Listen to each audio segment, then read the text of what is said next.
CPM general secretary Sitaram Yechury അന്തരിച്ചു. 72 വയസ്സായിരുന്നു. ശ്വാസകോശ അണുബാധയെ തുടർന്ന് ദില്ലി എയിംസിൽ ചികിത്സയിലിരിക്കെയാണ് മരണം. കഴിഞ്ഞ മാസം 19-നായിരുന്നു ശ്വാസതടസ്സത്തെ തുടർന്ന് സീതാറാം യെച്ചൂരിയെ എയിംസിൽ പ്രവേശിപ്പിച്ചിരുന്നത്. നില വഷളായതോടെ വെന്റിലേറ്ററിലേക്ക് മാറ്റിയിരിക്കുകയായിരുന്നു. ആന്ധ്രാപ്രദേശിലെ കിഴക്കൻ ഗോദാവരി സ്വദേശിയായ സീതാറാം യെച്ചൂരി 1952 ആഗസ്റ്റ് 12-ന് മദ്രാസിലാണ് ജനിച്ചത്. സർവേശ്വര സോമയാജി യെച്ചൂരിയുടെയും കൽപ്പികയുടെയും മകനായിരുന്നു. ദില്ലി സെന്റ് സ്റ്റീഫൻസ് കോളേജിൽ നിന്ന് സാമ്പത്തിക ശാസ്ത്രത്തിൽ ബിരുദം നേടിയ ഇദ്ദേഹം JNUവിൽ നിന്ന് സാമ്പത്തിക ശാസ്ത്രത്തിൽ ബിരുദാനന്തര ബിരുദം നേടി.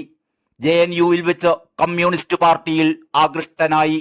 1974-ൽ SFIയിൽ അംഗമായി. 3 വട്ടം JNU സർവകലാശാല യൂണിയൻ പ്രസിഡന്റായിരുന്നു. JNUവിൽ PhDക്ക് ചേർന്നുവെങ്കിലും അടിയന്തരാവസ്ഥക്കാലത്തെ ഒളിവു ജീവിതം മൂലം പഠനം പൂർത്തിയാക്കാനായില്ല. അടിയന്തരാവസ്ഥക്കാലത്ത് 1975-ൽ അദ്ദേഹം അറസ്റ്റിലായി. 1978-ൽ SFIയുടെ ദേശീയ ജോയിന്റ് സെക്രട്ടറിയായി തിരഞ്ഞെടുക്കപ്പെട്ടു. 1986-ൽ SFI ദേശീയ പ്രസിഡന്റായി. 84-ൽ 32-ാം വയസ്സിലാണ് CPM കേന്ദ്ര കമ്മിറ്റി അംഗമാകുന്നത്.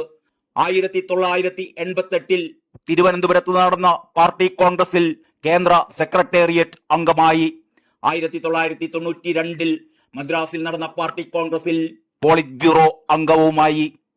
പിന്നീട് 2015-ൽ വിശാഖപട്ടണം പാർട്ടി കോൺഗ്രസിൽ പ്രകാശ് കാരാട്ടിൽ നിന്ന് CPM ദേശീയ ജനറൽ സെക്രട്ടറി പദവി യെച്ചൂരി ഏറ്റെടുത്തു. 2018-ൽ ഹൈദരാബാദിലെ പാർട്ടി കോൺഗ്രസിൽ വീണ്ടും CPM ദേശീയ അധ്യക്ഷനായി.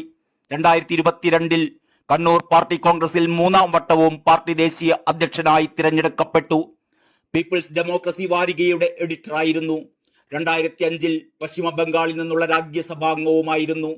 പ്രമുഖ മാധ്യമ പ്രവർത്തക സീമ ചിൽസിയാണ് ഭാര്യ. അന്തരിച്ച മാധ്യമ പ്രവർത്തകൻ ആശിഷ് യെച്ചൂരി, ഡോക്ടർ അഖില യെച്ചൂരി, ഡാനിഷ് എന്നിവർ മക്കളും. അടിയന്തരാവസ്ഥയ്ക്കു ശേഷം ദേശീയ ഇടതുപക്ഷത്തിന് യുവത്വത്തിന്റെ പ്രസരിപ്പും പ്രായോഗിക രാഷ്ട്രീയത്തിന്റെ പുതുശൈലിയും പകർന്നു നൽകിയ നേതാവായിരുന്നു സീതാറാം യെച്ചൂരി. വർഗീയതക്കെതിരെ സന്ധിയില്ലാ സമരം പാർട്ടിക്ക് പുറത്തു നടത്തിയ യെച്ചൂരി അകത്ത് പ്രത്യയശാസ്ത്ര നാട്യങ്ങൾക്കെതിരായി പ്രായോഗികതയിലൂന്നിയ പോരാട്ടം നയിച്ചു. പല പ്രതിസന്ധി ഘട്ടങ്ങളിലും യെച്ചൂരിയുടെ തന്ത്രങ്ങളും വിശകലന വൈഭവവും CPMന്റെയും ഇടതുപക്ഷത്തിന്റെയും രക്ഷക്കെത്തുകയുണ്ടായി. ഐക്യത്തോടെ മാറ്റം ഉൾക്കൊണ്ട് മുന്നോട്ട്. വിശാഖപട്ടണത്ത് വലിയ തർക്കങ്ങൾക്ക് ശേഷം ജനറൽ സെക്രട്ടറി ആയപ്പോൾ സീതാറാം യെച്ചൂരിയുടെ ആദ്യ വാക്കുകൾ ഇതായിരുന്നു: ഉയർന്നുവരുന്ന ഓരോ മൂർത്ത സാഹചര്യത്തെയും ഇളകാതെ പുഞ്ചിരിയോടെ പ്രത്യയശാസ്ത്രബോധത്തിന്റെ ആത്മവിശ്വാസത്തോടെയാണ് സീതാറാം യെച്ചൂരി നേരിട്ടത്. അരനൂറ്റാണ്ടായി CPM കേന്ദ്ര നേതൃത്വത്തിന്റെ ചലനത്തിൽ യെച്ചൂരിയുടെയും കയ്യൊപ്പുണ്ട്.